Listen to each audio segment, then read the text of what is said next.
Hello. I don't know how many people are watching or listening, so I'm going to assume that it's 1,000 and take it from there. Welcome to students and staff of Oxford Business College. I understand that for a lot of you, English is your second language, and they'd asked me to reassure you that this is part of the course. Because the British pride themselves on a sense of humour, how much you understand of tonight will be assessed and marked. So if you don't laugh, you're not getting marks. You've only yourselves to blame. I think I've been chosen because I'm just about the most British person that you and I could find. It's very, well, it's quite easy being British. Oh no, now I'm back off the screen and now I'm back on the screen again. I think I just heckled myself. Being British is quite easy if you're British, but for other people, I think it's quite difficult. My friend Alex is a Greek physicist, and he decided that he wanted a British passport for reasons best left undisclosed. And so he took the citizenship test, and he passed, and now he can call himself British if he's not embarrassed to do so.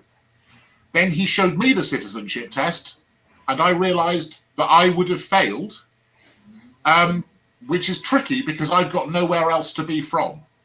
I don't know what happens if a British person takes the test and fails, whether they then have to just get in a boat and go around the edge until they can retake it. Maybe they have to live on the Isle of Wight. Nobody's quite sure. And the reason is that it's not a test of being British, it's a history test. And British people know nothing about history. If it was going to be a history test that British people could pass, the only questions should be with answers 1066, because we know about when we were invaded by the Normans, 1666, because we know that there was the Great Fire of London, and 1966, because they never shut up about the one time they won the Football World Cup. I'm not a football fan, by the way. I come from part of the UK called Gloucestershire, which already hosts the world's greatest sporting event. Now, some people might think that the Football World Cup is the greatest sporting event. For some people, it's the MotoGP, the Formula One, the PGA Golf, the World Series, maybe the Super Bowl. Everyone has different opinions, and everybody is wrong, because in Gloucestershire we have the world's greatest sporting event. It's called the cheese rolling, and it's essentially a race between people and cheese, and the cheese wins. Just outside Gloucester is a very steep hill known as Cheese Rollers Hill. The event started 150 years ago when a pair of local geniuses saw that there was a place called Cheese Rollers Hill and decided to climb to the top and roll a cheese. It's a very, very, very steep hill. From the top of the hill, they released the cheese. The cheese rolled away very quickly because, and these are important facts, the cheese is round, it is shaped like a wheel, and it doesn't have arms and legs that can't catch on stuff on the way down the hill. The cheese rolled very quickly, it only weighs 5 kilos, and then the clever of the two said, I think that is going to end up on the road, we should chase after it, and thus the sport of cheese rolling was born. The object of the event is to get from the top of the hill to the bottom of the hill quicker than the cheese. It's physically impossible for a human to get from the top of the hill to the bottom of the hill quicker than the cheese, because the cheese only weighs 5 kilos, it's round, it's shaped like a wheel, and it doesn't have arms and legs that can catch on stuff on the way down. The reason people try is because if you manage to get from the top of the hill to the bottom of the hill quicker than the cheese, you would win the cheese. I see Deeper Alexis had said losers eat the cheese at the end. No, the winner would get the cheese. The winner wouldn't get a load of money or a crown or a medal or a sash, they get the cheese. They could go to a shop and buy cheese, but instead they risk their lives to win a cheese that would be covered in mud and grass stains and sheep muck and the blood and vomit of their fellow competitors.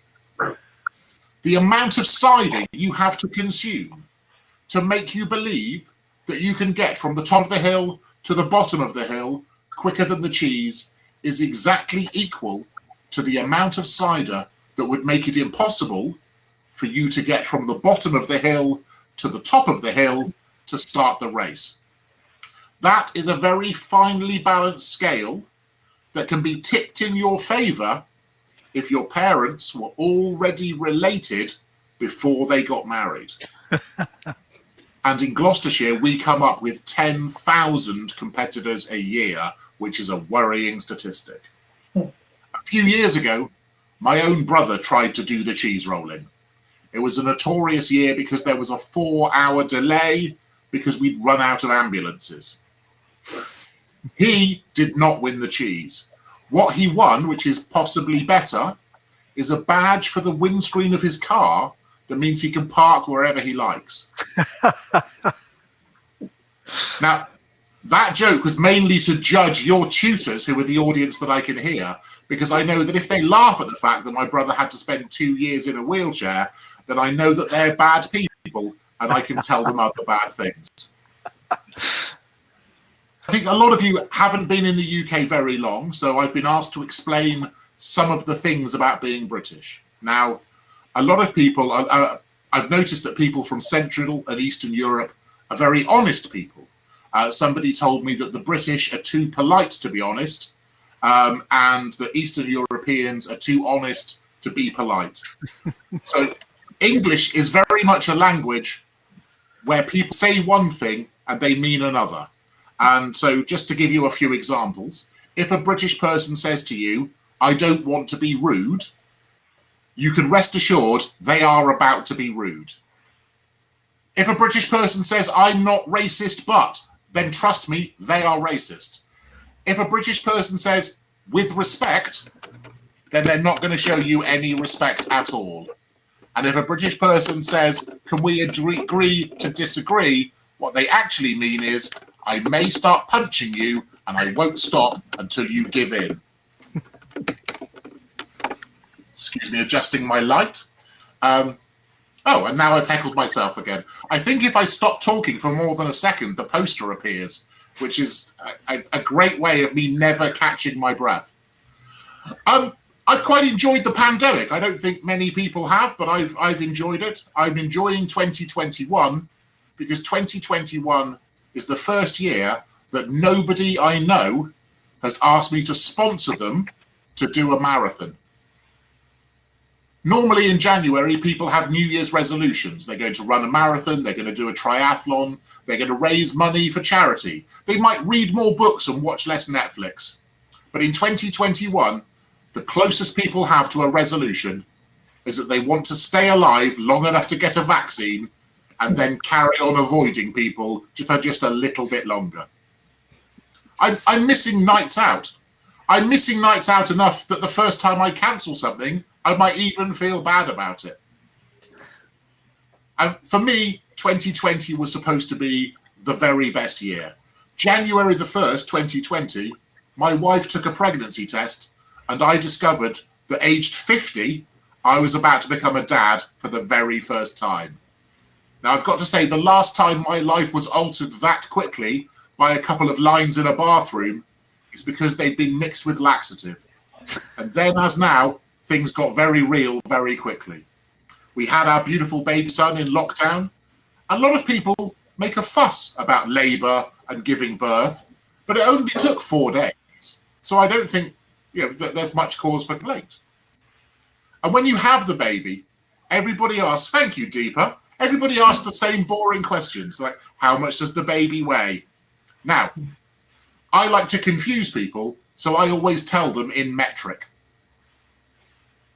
And you just see the blank faces when I say he was born at 4.3 kilos. Now, there are Europeans here that know what that means. British people have no idea at all. 4.3 kilos, he could weigh anything between the weight of a loaf of bread and the weight of a car. They have no idea at all. So to confuse them more, I would give them context. I would say it's 4.3 kilos, which is 5 times the weight of the biggest perch that has ever been caught in a British lake. If they still look confused, I would say it's 1/3 of the weight of the biggest carp that's been caught in a British river. And if they still look confused, I'd say it's about the size of a small turkey.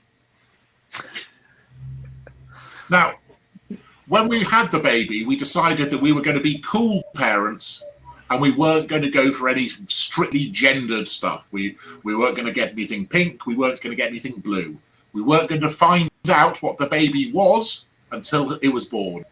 But then as soon as we had a son, immediately people start giving us presents that let us know we've had a son. My house is now completely full of cars and tractors and diggers and tanks for a 5-month-old boy. It's as though I have unwittingly created the next generation of Top Gear presenter. And those of you who have children will know, as a couple, you will never lie to each other much or as readily as when you have a new baby. Yes. You don't mean it. Absolutely, of course you do. The biggest lie is the one where you say, there's no point both of us being tired. When he wakes up at 3 a.m, I will deal with that. You stay asleep, because there's no point both of us being tired. Now that's, again, one of those British things where people are saying one thing and meaning another. Because there's no point both of us being tired actually means if I suspect for a second that you are actually asleep while I am awake at 3 a.m, I may stab you in the eye with a biro. He's a joy, though. I quite like having him. I can't say I wish I'd done it earlier. Because, as I said, I'm 50. And people were saying, is it hard becoming a dad at 50? And I said, not really. By this time, I've got to get up 3 times in the night for a wee anyway, so I might as well do it when somebody else says rather than just my bladder. I look like a respectable person, I think. Lydia, would you agree that I look quite respectable? I know. Yes. I have no idea. Someone said I look like a rural solicitor, I've been described as. As your poster said, I was lucky enough to go on Britain's Got Talent, which is brilliant because a lot of people got in touch straight afterwards to tell me what I look like, it was very kind of them. So according to those kind strangers, I look like the kind of relative that would come to your house and spend an hour explaining the exact routes they took and the other routes they'd considered and why those would have been wrong. I've been told I look like a friend of your dad that won't shut up about woodwork. I've been told I look like Alec Baldwin suffered a stroke. It's true. And again, this is a very British one, but I would say you should Google these people and then Google me, because I've been told I look like Alan Titchmarsh ate Tommy Walsh. Now, Neil is British. Can you see that? Yes. Oh, every single one. Yeah. Yes. I look like a young Liberace. I don't know whether to take that as a compliment or as an insult, Diana. A young Liberace is a beautiful thing. I shall go and get a glittery jacket and a pink Cadillac, and we'll have a more showbiz entrance to that. Again, worth Googling young Liberace to see if that's true. Have we got any other suggestions for what I look like? Well, Alan Titchmarsh and Tommy Walsh were on a show called Ground Force where they made people's gardens look less hideous and sometimes more hideous. When I told my wife that that's what people said I look like, Nick Panda is clearly a great fan and deserves amazing marks for whatever course they're doing. I think I should be a guest examiner, and you've definitely got an A or 100% or however it's marked. Are you Nick Panda? I'm not Nick Panda. I should have set up a separate identity to keep complimenting myself. But as we found out earlier, I'm not that good at technology, which is why my light keeps dipping forward off the top of my computer screen. My wife, instead of being sympathetic, just changed her ringtone on her phone to the theme music from Ground Force. So every time anyone calls her, she remembers to tell them what I look like. My wife is posh, by the way. Cheryl, do you know any really posh people? No. Yeah, me. Well, she's posh, but she doesn't understand that she is posh because she's always been posh. So she's one of those posh people that doesn't think that she's posh. And people will say, you're posh. And she said, I don't think I am that posh. And I'll say, I can tell you are posh. You know when to use a milk jug. You get out of the shower to have a wee. You're posh. You can tell she's posh, Lydia, because her grandparents' house is absolutely freezing cold. That is a sign that she's posh. Also, her grandparents' house has a gift shop and a coach park and a ghost. And we have to tell the National Trust if we're visiting them for tea. And she says, just because my grandparents have an old house, that doesn't mean I'm posh. I said, you are posh. 3 of your immediate family have currently got problems with their lake. And she said, that's not strictly true. My father is plagued by swans. Plagued by swans is posh, Cheryl. The main way you could tell she's posh, though, is because her friends are posh. Now, my wife has a normal person name. Lydia, normal person name. Neil, normal person name. Lulian, I don't know what that is. I think you're a villain from a James Bond film. It's actually Lulian is the name of a man who travels by monorail and lives in a cave.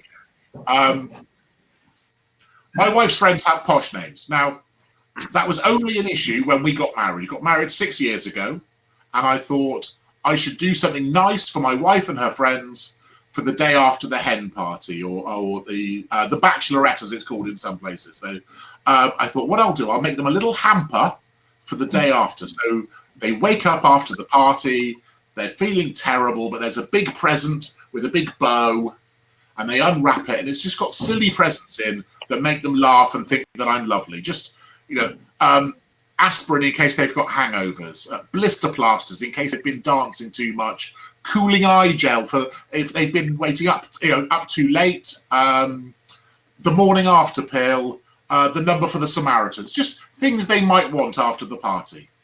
Now, 6 years ago, Coca-Cola did a global marketing campaign called Share a Coke with Friends. You might remember that Coca-Cola put people's names on Coke bottles, and people were trying to get bottles of Coke with them.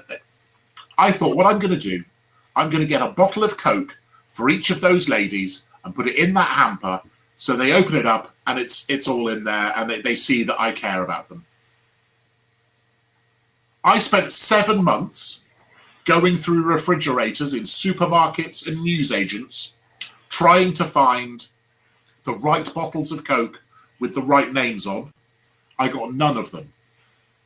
Because when Coca-Cola said share a Coke with friends, they didn't anticipate friends called Tabitha, Narissa, Fenella, Pandora, Tudor, and Camille. That is class war. But I'm not easily deterred. I wrote to Coca-Cola. Dear Coca-Cola, please can I special order Coke bottles with particular names on? They wrote back, Dear Mr. Page, we have had a lot of this kind of request. For it to be viable, you would need to order an entire production run of 12,000 bottles. I wrote back, money is no object. I'm planning a special birthday party for my daughter Pepsi. No reply. I've done a lot of stupid things in my life. I think by 50 I should be able to give advice, but I can't really give advice. If people ask me for advice about jobs, I can't give advice about jobs. I've been a self-employed comic for 20 years. Before I became self-employed, I had 19 different jobs, and 0 leaving parties. Every single job I ever had ended with me being escorted off site by security, even when my job was security. So I can't give careers advice. I can't give relationship advice. Before this marriage, I had been married 3 previous times, and I have 7 ex-fiancés because I'm a hopeless romantic. Lulian, it's because I'm a hopeless romantic, and it's not because I'm very bad at conflict resolution and my brother is a jeweler. It's not for that reason. But the only relationship advice I can give is this: always buy engagement rings bigger than you think you need them. That way, when you put it on, you can say, oh, you've lost weight, which always flatters and gets you points. But more importantly, it means you can get that ring back without waking them up. If you have 3 ex-wives and 7 ex-fiancés and you've only ever lost 2 rings, nobody can call you a loser. I've done a lot of stupid things in my life. I once spent a year trying to go to prison. It wasn't for anything handsy. I had a financial misunderstanding, Neil. Are you aware of a financial misunderstanding? I deny all knowledge of that. Okay, well, mine was, you know how sometimes you marry somebody you don't really like because their family is really rich, but then their grandmother refuses to die? That was mine. It's easily done, Cheryl. I did it a few years ago. Kate Middleton did it. Megan did it. Essentially, my crime was that I'm a princess. Plus, I may have taken out some loans on a house I didn't own. And then I got divorced and everyone got really cross. And then I got arrested. And then I was charged with forgery. And just because I was guilty, the courts found me guilty. Now, I was expecting to go to prison for about 7 years. And I was okay with that because I've seen films and I've seen television. And so I know how prison works. On day 1, I would be cornered by lustful, illiterate giants. But then I would say something clever. They'd realize I could help them. I would teach them to read. And then people would call me the professor. I was quite looking forward to prison. Because British justice is the best in the world, I didn't go to prison. Because British justice is the best in the world, I got 200 hours community service, which I think we can all agree, for £248,000, that is far and away the best paid job I will ever have in my life. And my community service was amazing. I would be collected in a van on a Thursday, and we would take a leisurely drive through the Cotswolds to the forest, where I would cut down some trees they apparently didn't need anymore, and then we would have a bonfire that was so big it could be seen from space. It was the best time of my life. Lydia, Cheryl, I'm going to tell you this now. This is the secret of men. There is not a man alive that has had enough bonfires. There is not a man that is listening to me saying the word bonfire that isn't thinking, I would rather be burning some stuff outside right now. There is no better Sunday than a Sunday spent burning a pile of stuff at the bottom of the garden whilst poking it with a stick for no real reason and occasionally swishing a burning stick through the air, making lightsaber noises. I got a government-sponsored bonfire every Thursday for 6 months. It was the best time of my life. I enjoyed it so much that I did 3 days more than I'd been sentenced to. And then it started to prey on my mind that I'd had too much justice. So I wrote to the Home Office and I wrote to the Justice Secretary, Dear Sirs, I was sentenced to 200 hours. I've done 224. You owe me 24 hours. Can we either put 24 hours on my file for when I do other crimes later? And can you send me a list of minor offences I can commit to use them up? Or, because the 200 hours was for stealing £248,000, can I have £29,760 as a pro rata repayment. They wrote to me and said, come back to court. And because I'm an idiot, I thought, result. I was wrong to think that. When I got to court, they said, right, Mr. Page, about this money. I said, well, you could have posted it to me, but as I'm here, I'm happy for you to give me a check. They said, what are you talking about? I said, what are you talking about? They said, this is a proceeds of crimes hearing where we take back the £248,000 you stole. And I said, oh. They said, what do you mean, oh? I said, well, I haven't got it. They said, where is it? I said, it's gone. They said, how can it be gone? It's nearly £250,000. I said, yes, but I used to be married to a lawyer, and if you divorce a lawyer, you will lose everything and end up bankrupt. And they said, oh. I said, so we've both had a wasted morning. Shall I just go? They said, that's not how this works. We now need to do an investigation into your finances. Come back in a month. I went back in a month, and they had a great big pile of files and paperwork with my name on. They said, Mr. Page, we've done our investigation, and what we found out, and I apologize if this next bit's very technical, they said, what we found out is that you got utterly screwed over in that divorce. Now, that's not how judges talk, but that was very much the gist of it. They said, as you've got no money at all, you now only have to give us £32,000.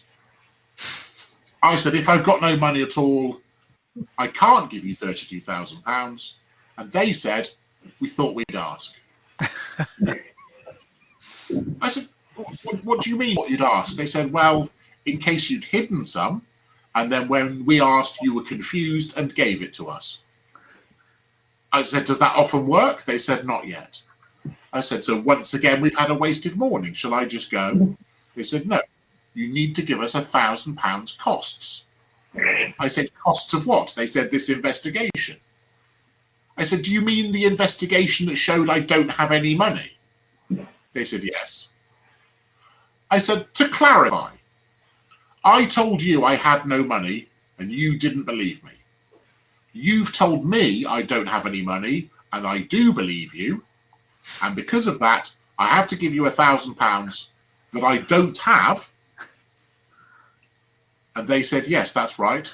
I said, well, I haven't got the money. They said, we know. If you don't give us £1,000, we're going to send you to prison. I said, how long for? They said 28 days.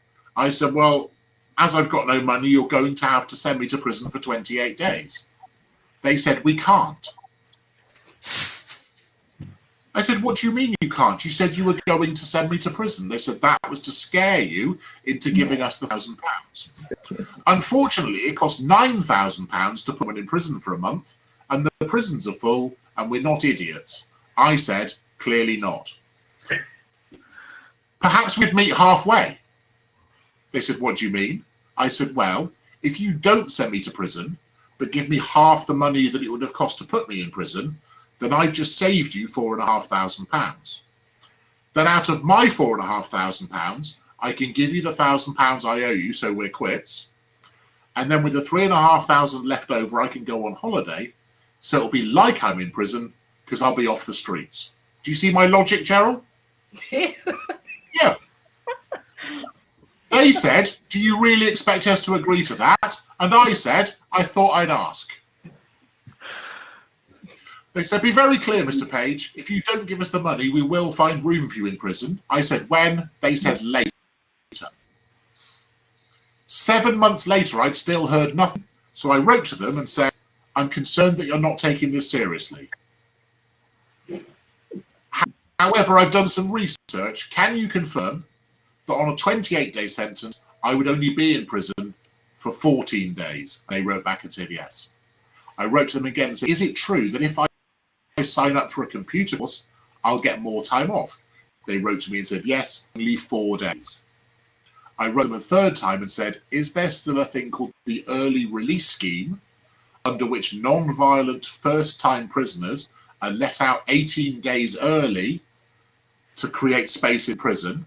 They wrote back and said, yes, that's still law. I wrote to them and said, this means you owe me 8 days. As you can't make me live longer, I will accept £1,000 in full and final settlement.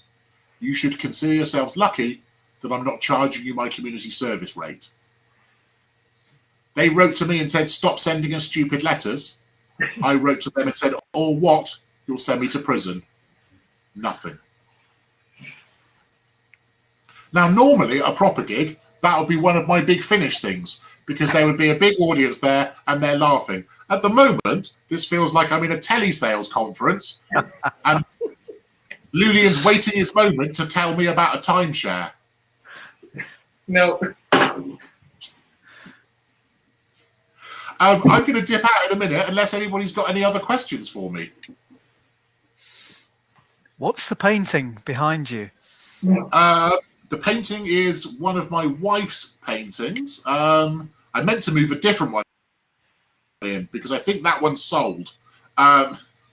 Is that the rich lawyer Hang on 2 wife or another seconds. wife? I'm a bit confused. This is my current nice wife, who is an artist. Okay. Can I chat on the chat? We'll put up her website and then you can have a look at other paintings on there. No, See, it is a can't. sales conference. It is a sales conference. How much? We finished to almost silence. And, This is a business college audience, you know. This is how we roll. Yeah, sorry, I managed to obscure half the screen then. We can't work out how to put a message up. But I should just put her website address as my name. There we go. I'll write it here. Thank you, Unai. Unai's been very, very patient with me. And I think everybody, whether he can hear you or not, should give him a round of applause because he's done a lot of work to put this together. Well done, Unai. Good work. Well done, Unai. Good choice. Good choice. Nice one. Are you Lulian or are you Julian? I was trying to interrupt Mr. Nick about this because I don't know why, but every single person that lives, every single British person, Yes. it says in emails, hello, Lulian. I said, okay. But my name is Julian. It's capital I. It's not. Oh, Julian, I apologise. I should have asked at the start. No. Cheryl, are you Cheryl or Cheryl? Cheryl. Cheryl, see, I got that wrong as well. Neil, I definitely got that right. Neil, Neil, Cheryl good. with a C. Lydia, I think I got that right as well. And there we go. You and Julian's got a posh name in English. He's Julian. Yeah. English. Yes. Yeah, so he's well posh. See, I- you could the way you can tell, Julian, is would you be happy for that person to be the pilot on a plane? So I have like a minimum standard. When the pilot does the announcement, like my minimum is Stephen. And like Julian, I'm very happy for Julian to be a pilot. If it's Barry, I'm thinking Barry can't be a pilot. Barry is a plumber's name. But then likewise, if I've got a problem with my boiler and Julian turns up, I think he's going to overcharge me. He's doing it as a hobby. One of the things I'm looking forward to when this stupid pandemic is over is getting back onto a plane and hearing that run through the boring announcements again. I've just missed it so much. I've missed the bit where I get on there, you're just getting comfy, you're just thinking about what film to watch, and then the pilot decides he wants a little chat. Where he's like, hi, this is Stephen, I'm your pilot today. And you're going, why have you told me? I don't care. When I get on a train, I don't go to the front and ask the driver what his name is. It doesn't matter to me. I don't get on a bus and just check the nameplate going, oh, good, it's Stephen driving today. This is going to be a great day on the bus. So he said, hi, we're going to be flying at 33,000 feet. Now, just like the metric weight of a baby, nobody knows what 33,000 feet is. Nobody's looking out of the window saying, he said 33,000 feet. This looks more like 31,000 feet. I don't think that Julian knows what he's talking about. We'll be flying at 600 knots and the temperature out there is minus 32. Again, I don't care. I know what time we're due to land. and I'm not planning on going outside. And then he says the most stupid thing. He says, and when we land, the weather is 32 degrees and cloudy. Stephen, I've already packed. If you had information like this, you should have phoned me last night and said, it's hotter than you were expecting, so maybe put a pair of shorts in your suitcase. And then they do the announcements as well about what's going to happen if you crash. If you crash, there's a life jacket under your seat. The life jacket has got a tiny little light on it that's just bright enough to attract sharks. And in fact, when a plane goes down in the water and people are bobbing about in their life jackets with those little lights on, to sharks below, that looks like a restaurant with candles on the tables. And then what have you got? You've got a little whistle, which is really, really useful when somebody's searching for you in a helicopter. I don't know if you've ever been on a helicopter, but I certainly couldn't have heard a whistle when I'm on a helicopter. And if you did hear a whistle, like, oh, can you hear a whistle? Maybe switch the engine off for a bit so we can see if we can oh, there's the whistle's coming from down there with those little lights. Oh, they've gone. So, yeah, that's one of the things I'm looking forward to. And I am looking forward to people deciding they could run marathons and do triathlons and I'm looking forward to cancel it.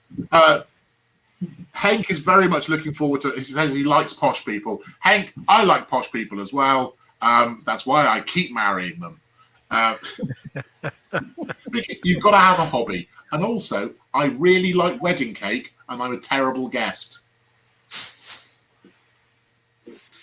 I'm going to go. I think we've probably wrung every bit of joy out of this that we can. Nobody's got any more questions. And I think I'd like to come back sometime and do this again. And we'll see. Yeah, we'll chat about some other stuff another time, maybe. And maybe I can come and do something at Oxford Business College for real. In person. In proper person. And then we can see what's happened with you. I think Unai should try and grow a beard from now until then. All those in favour of Unai growing his beard continually until then? Definitely. Yes. Definitely. Yeah. Well, I mean, that the mob has spoken, Unai. That is democracy. And I think everybody else that's watching that can't join in is also... you don't get a vote. Again, as is the nature of British democracy, the people that it affects don't get to vote. Thank you, Deepa, and I hope to see you all again soon. I'm going to log out now. Thank you very much. Thanks, Nick. Thank you. Great. Bye-bye. Come and see us.